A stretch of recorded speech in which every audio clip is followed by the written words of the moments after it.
Oh god! Oh, what the hell is that?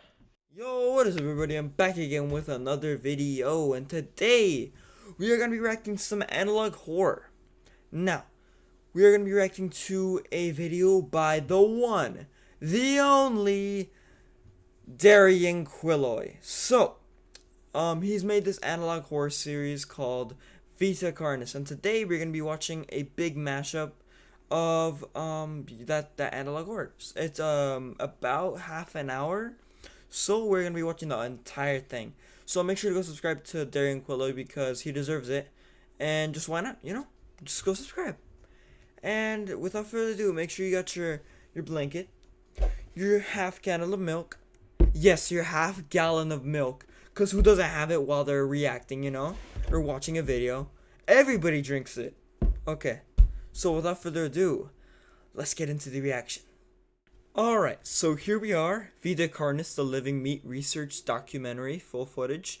So, make sure to subscribe. Click that bell. I mean, you don't gotta, you just gotta subscribe. But I am gonna do all, and I'm gonna like this video. Cause, he deserves it, obviously. So, let's get into the video. Oh, hang on.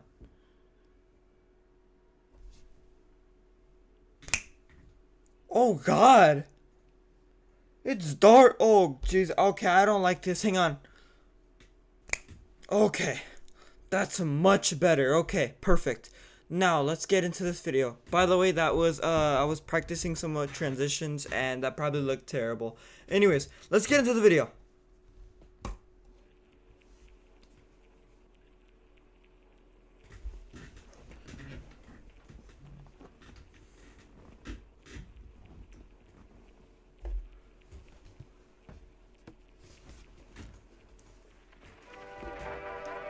On planet Earth, life has thrived for millions of years.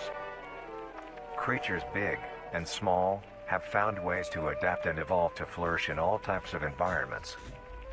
From barren wastes to lush forests, life can be found.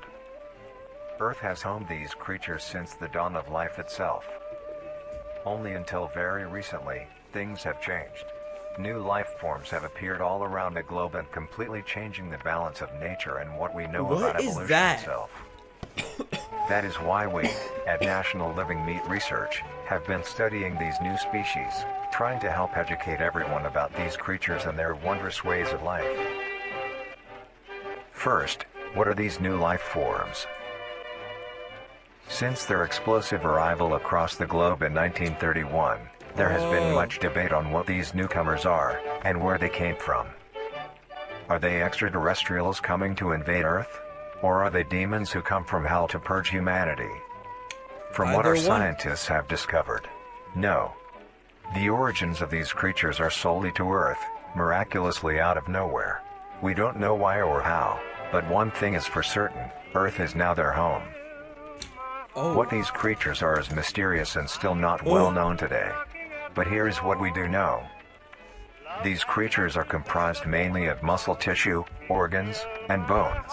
They greatly resemble animals with no skin, or store-bought meat.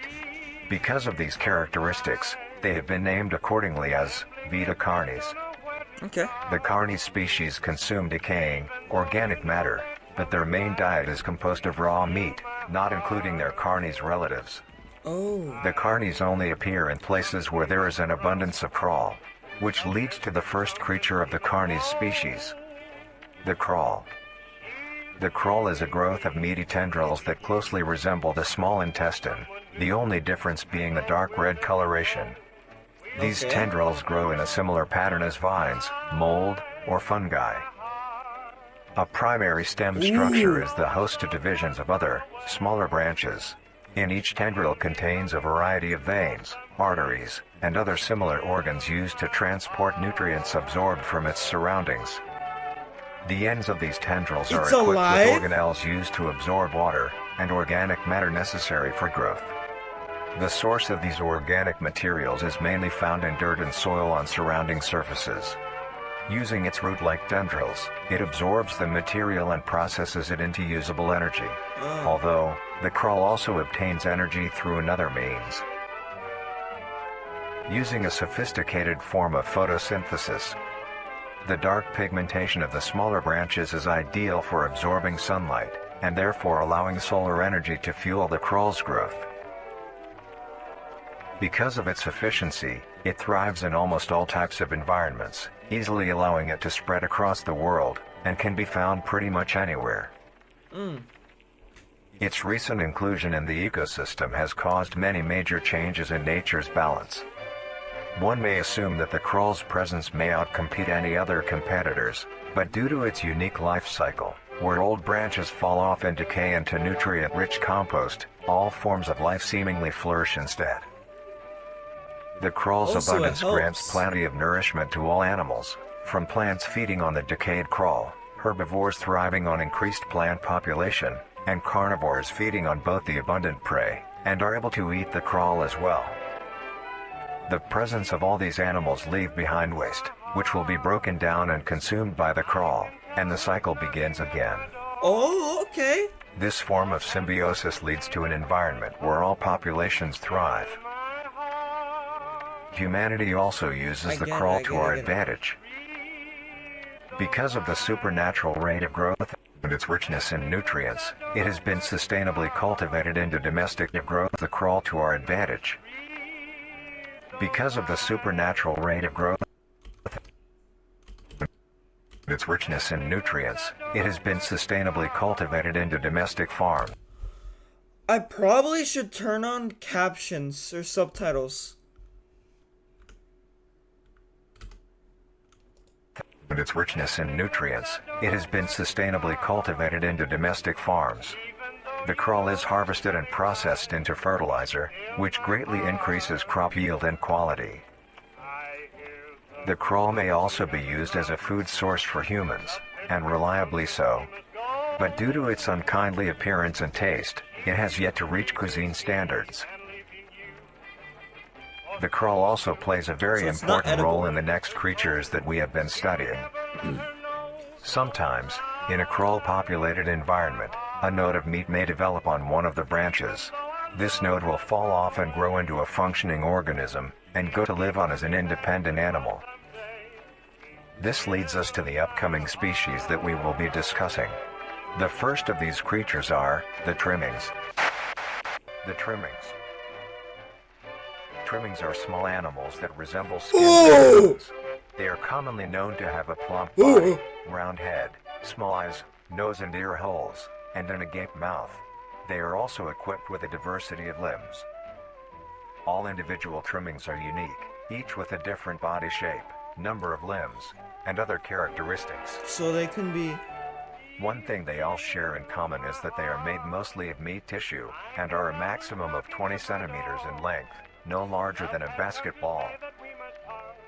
Its life starts with its separation from the crawl. Okay. It will wonder to find anything that is edible and able to consume. Although it is an omnivore, being able to hunt meat and forage for plant matter, trimmings are almost entirely scavengers. Their diet consists of rotting plants and meat, including, but not limited to, fruits, vegetables, roots, seeds, insects, and deceased animals. Although its appearance is unsightly, what the hell is it's a cowardly that? creature, only fleeing, screeching, and hiding when threatened. Okay, so Because it's of its lack of not, it's defensive not like, traits, it doesn't lies near attack. the bottom of the food chain, That's good. making it easily overpowered and picked off very regularly by predators. Naturally, its population would eventually die out. This is not the case. Step into Wix Studio, the new web creation platform built for agencies. The crawl population would eventually die out. This is not naturally. Its population would eventually die out.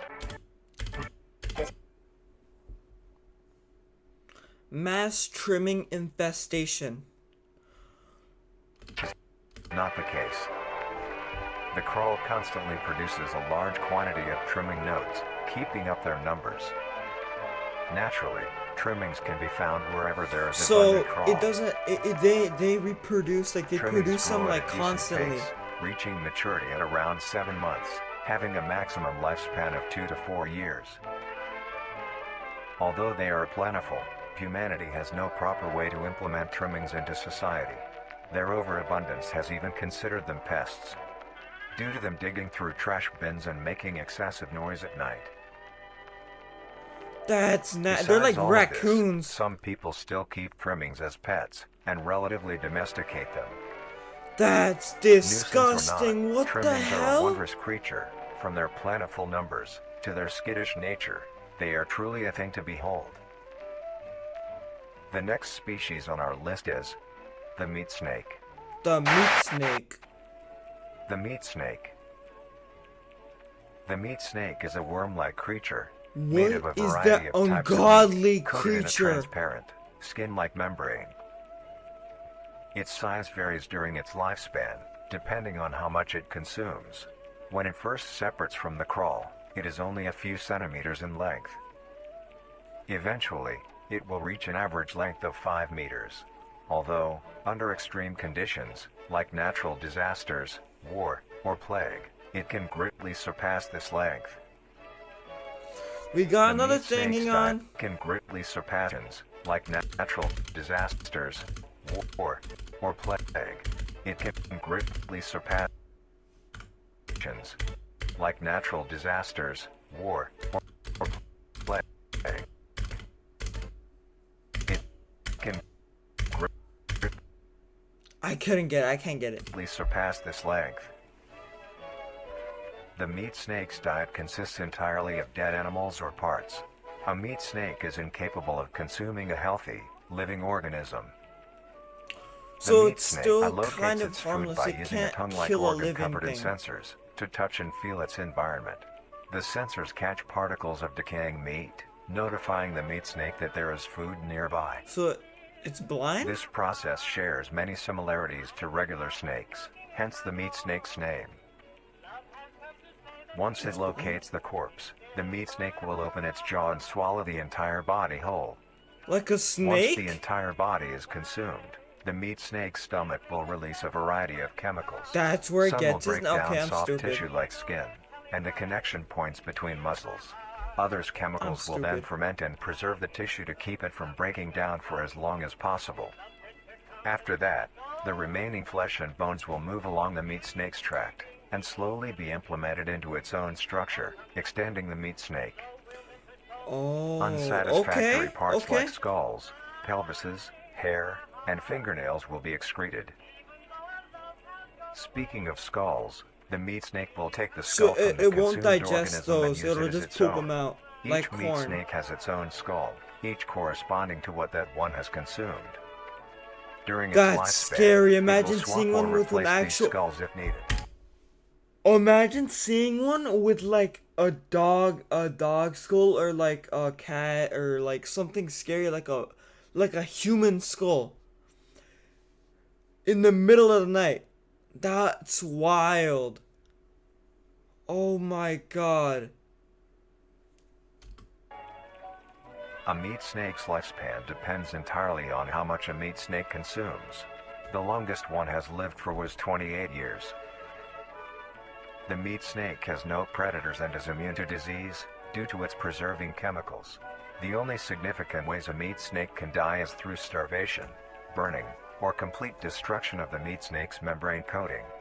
So it's still, we can still like beat Interestingly, it. the meat snake is the only member of the Carnis family that is able to reproduce.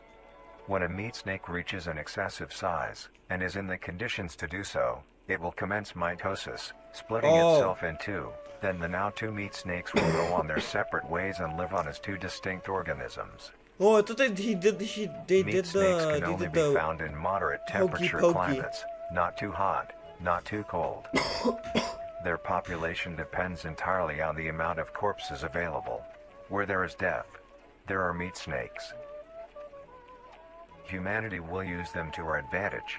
Meat snakes are a very efficient and clean way of disposing of any meat products. The preserving fluid within the meat snake's body disinfects the carrion, preventing the spread of disease. Humans use meat snakes in butcher shops as a waste bin, dispose roadkill, within war on the battlefield to dispose of festering bodies and parts, and within zoos to dispose of deceased animals. Zoos? They are extremely tame. They use them in... Okay, so imagine you're just in the zoo and you just see it like a monkey getting devoured by a meat snake. And you're like, Mama, what is he doing? Mama, what is he doing? What is that thing doing to the monkey? That's wild. Not caring if any creature is around them, only acting defensively when it is within a creature with a very interesting way of sustaining itself. It is an amazing experience to encounter one, as long as you don't mind the smell. Our next creature is the mimic. The mimic. The mimic.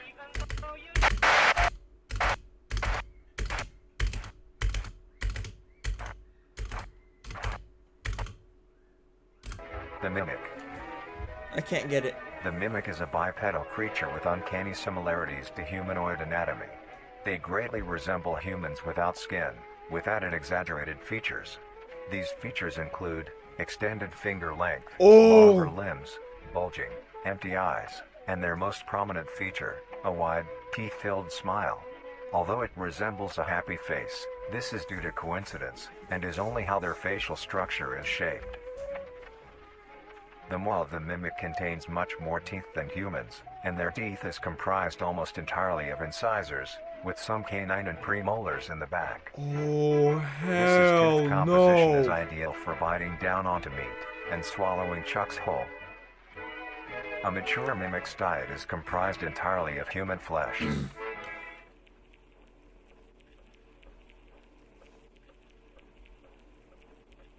You can move on now.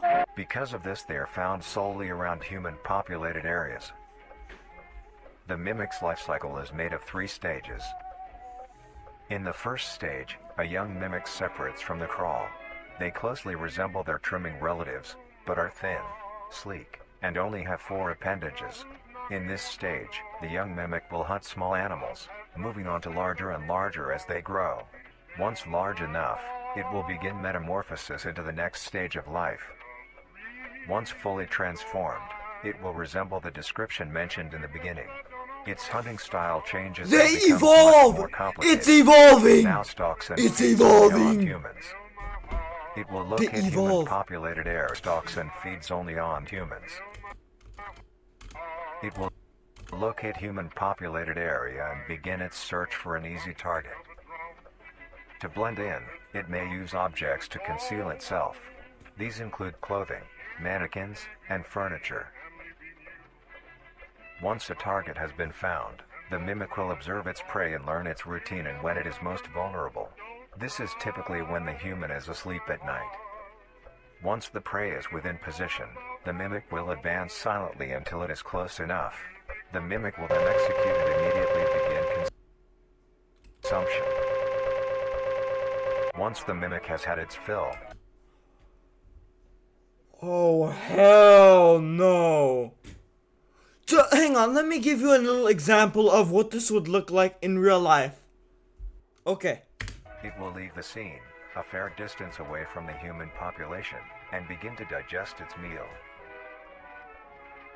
Although, in the case that a human is awake, a mimic will use a variety of sounds to either lure or startle prey into cornering themselves. Once a human is in place, or startle prey, in the case that a human is awake, a mimic will use a variety of sounds to either lure or startle. Oh my god, oh god.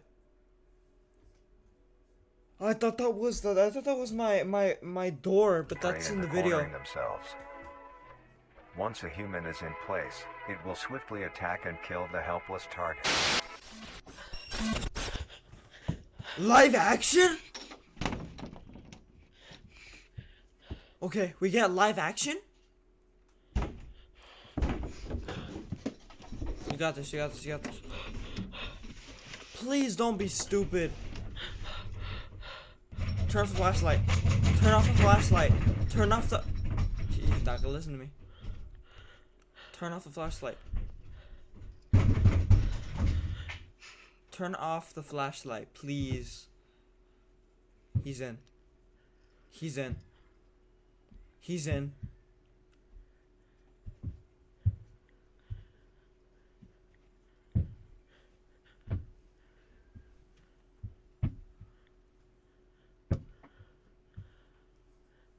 He's in.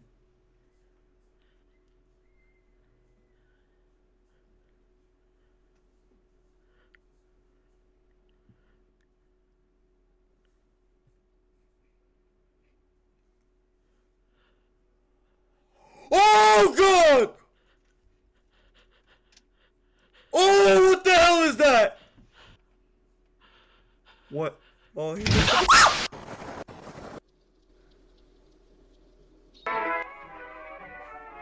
The next stage of the mimic's life cycle has two potential morphs it may develop into. If a mimic has a consistent supply of food, it will develop more human-like features. It will grow skin, hair, and by I don't know why I screamed like that. That's on my bad, guys. I'm sorry. the end will look nearly identical to a human being. It now can blend entirely into civilization and lure other humans more effectively. Here's one thing you need to do before buying anything online. Don't spend another dime on Amazon until you watch this first. Watch this. The second type of morph happens when a mimic receives an overabundance of food. It will grow into a larger, more evolved hunter. Its proportions will increase in length, and its humanoid features will fade away.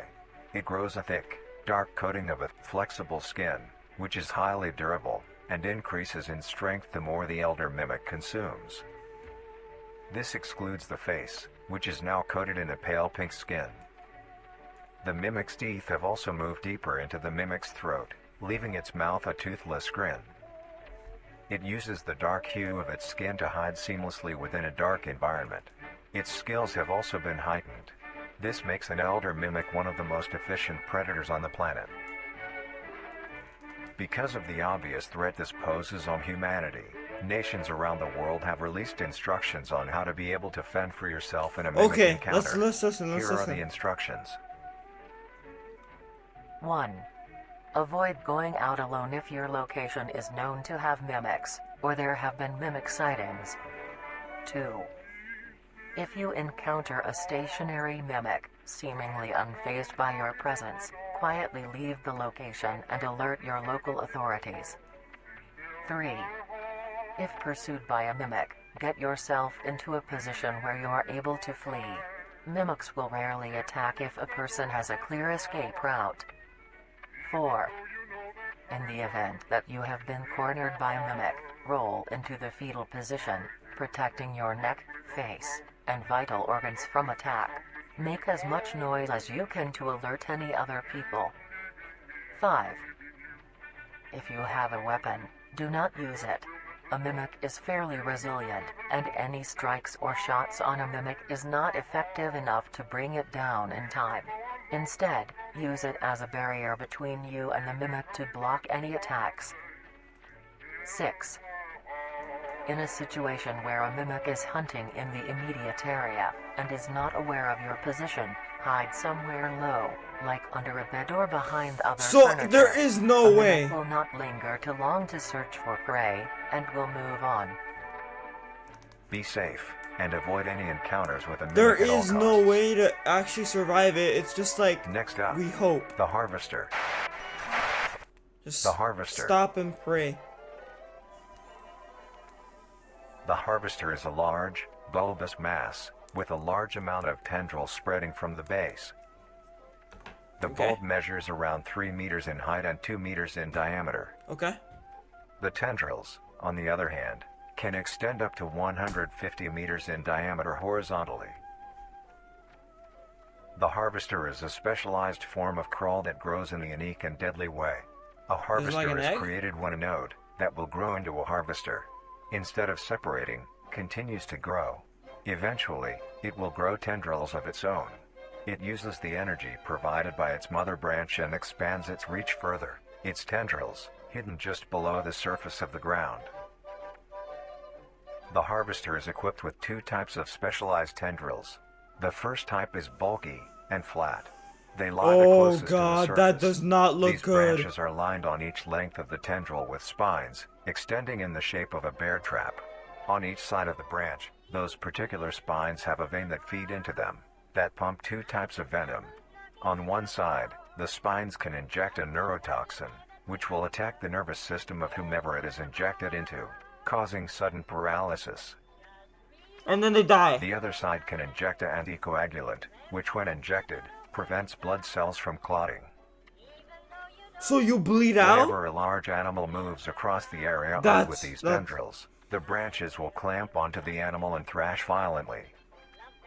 Once the prey has been injected with both venoms, the tendrils will rest and the prey will immediately collapse. The animal will be unable to move due to the paralysis, and the wounds caused by the thrashing spines will not stop bleeding. All the prey can do is lie patiently, until succumbing to blood loss. Once the prey has bled out, the second type of tendrils come in. They lie below the spine equipped once.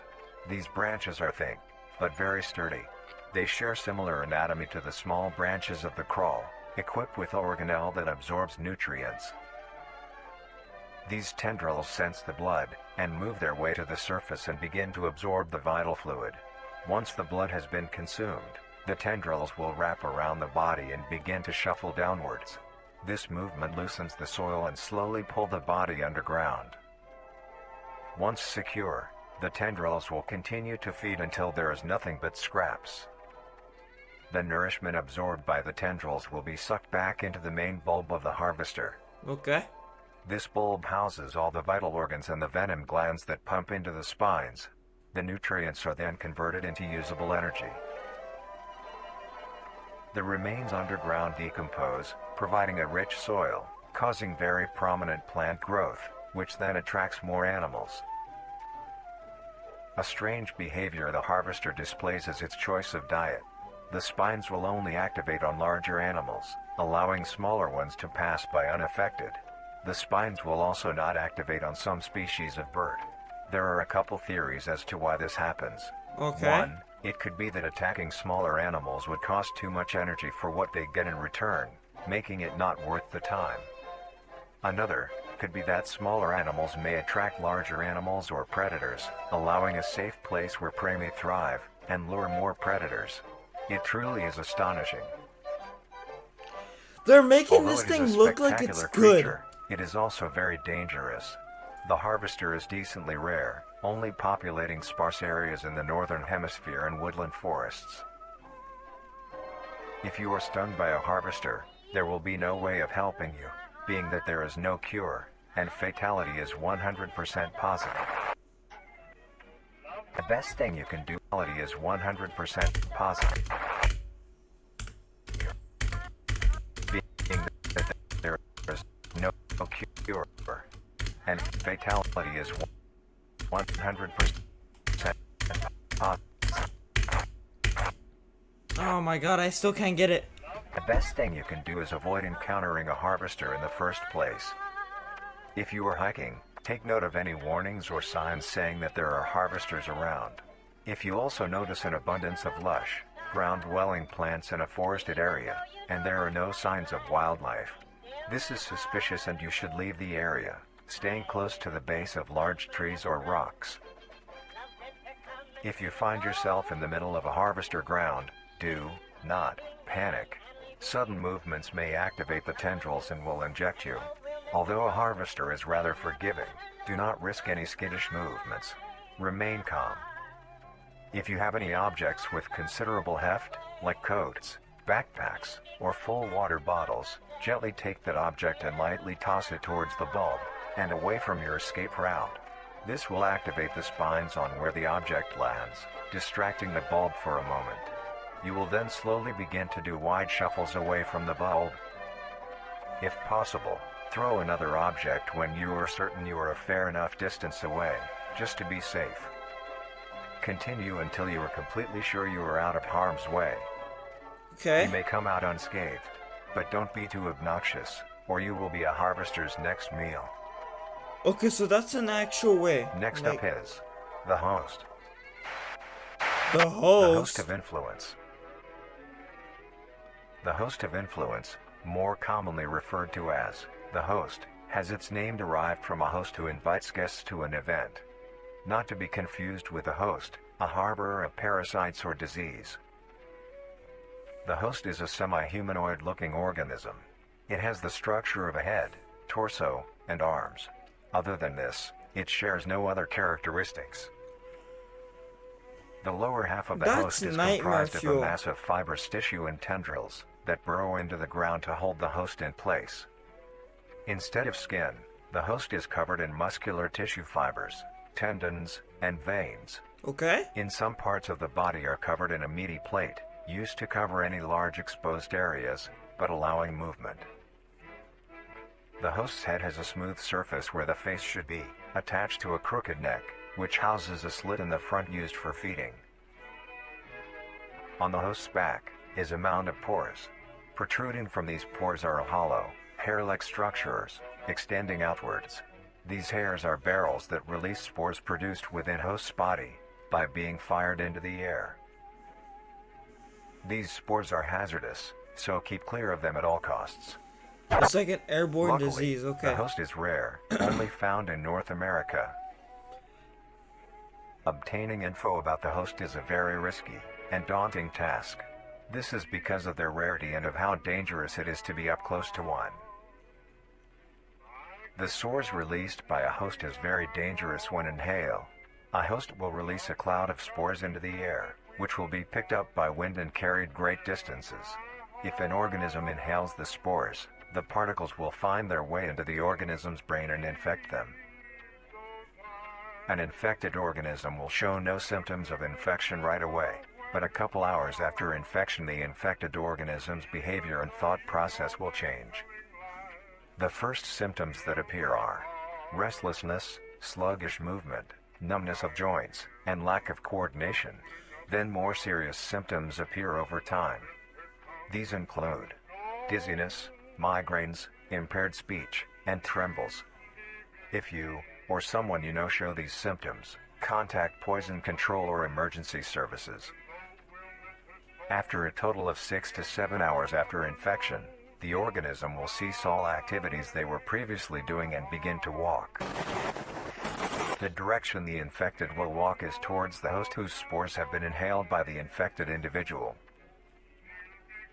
If the infected makes their way to the host, they will kneel down in front of it, expose their vital organs, and the host will promptly gut and remove those organs. The host will consume them and discard the leftover scraps. However, if an infected organism doesn't reach the host within a 36-hour span or is treated for their infection, the effects will wear off and return back to normal. Oh, okay. If a Okay, so this is. I feel like this is the most. I don't feel like this is like the worst one, because this one is like pretty rare, and like even if there's a slight chance that you do get infected, there is a way to treat it. So this is not like the worst one. host is unable to find prey or doesn't like its current location, it will unroot itself and move to a new location. It's mobile. Their scarce numbers Okay, and the hazard of being good to around know. one makes getting info about the host very daunting. All you need to currently know is that the host is extremely dangerous and should be avoided at all costs. Next, the monoliths. This planet's our only home. But we're not treating it that way. Greenwashing speeches. The monoliths. The monoliths. The monoliths. Next, the monoliths. The monoliths. The monolith is a very new creature, only showing up in June of 1972, in the area of... There are only 7 monoliths, all of them located in a circular position, 1.5 kilometers in diameter. This ring of monoliths surrounds... The monolith is a Titanic-sized being, measuring roughly 120 meters in height. Each monolith has two trunk legs that are firmly embedded underground. The legs connect to a torso. The creature itself is made of hundreds of thousands of meaty strands, tightly woven together to form the structure. These strands end at the neck, fusing into a solid mass of hardened flesh in the shape of an upside-down triangle, with a hole in its center. On each side of the monolith where arms would be, there are dozens of long, rope-like appendages. These reach just barely to the ground. At the creature's feet, the strands go deep into the earth and extend horizontally a decent distance away. What the monoliths do is simply stand and do nothing. The only activity documented that the monoliths have done was in Why is it bleeped out? During this period, they were extremely aggressive. When the group of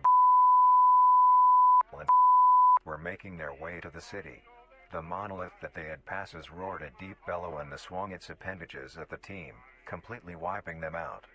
When military vehicles were dispatched, once they got close enough top the monolith, it roared another call, this time releasing an EMP blast, completely knocking the vehicles out in the vicinity. Finally, long-distance rockets were fired and struck the creature.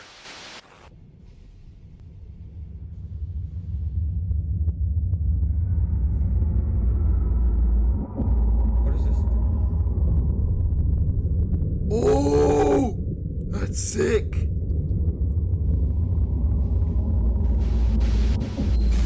Although damaged, it regenerated at great speed and resumed its stance unscathed. These things are Eventually, unstoppable! the area has been fenced off and is now restricted to all. Ever since, the monolith This is stands unstoppable! silently, now only a grand spectacle of awe and mystery, only adding more questions to these meat beings. And finally, the last creature on this list is...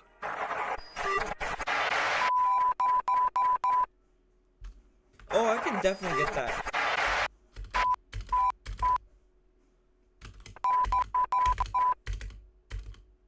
Oh my god, I suck.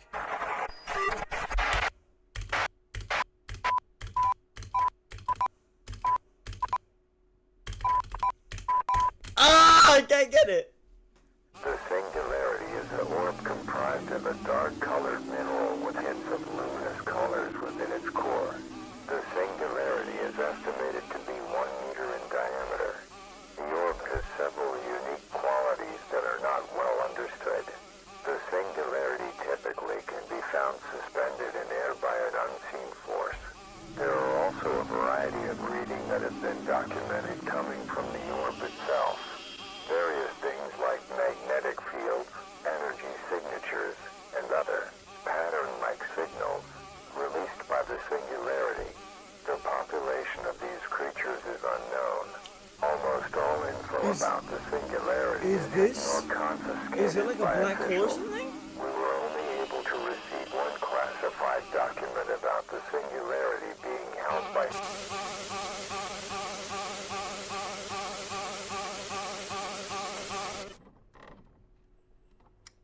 marvelous and majestic world that exists today.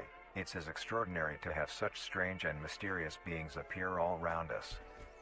Thank you for joining us on this journey of exploration and discovery of the lives of these living meat creatures. No, thank you.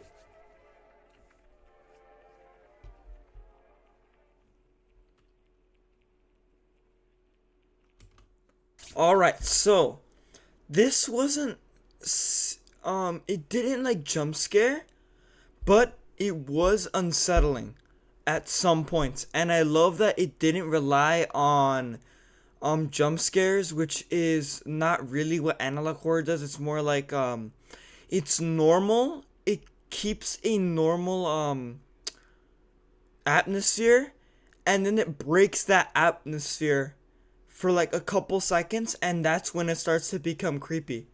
I'm pretty sure that's what analog horror is, and I think this creator has done an excellent job at doing that.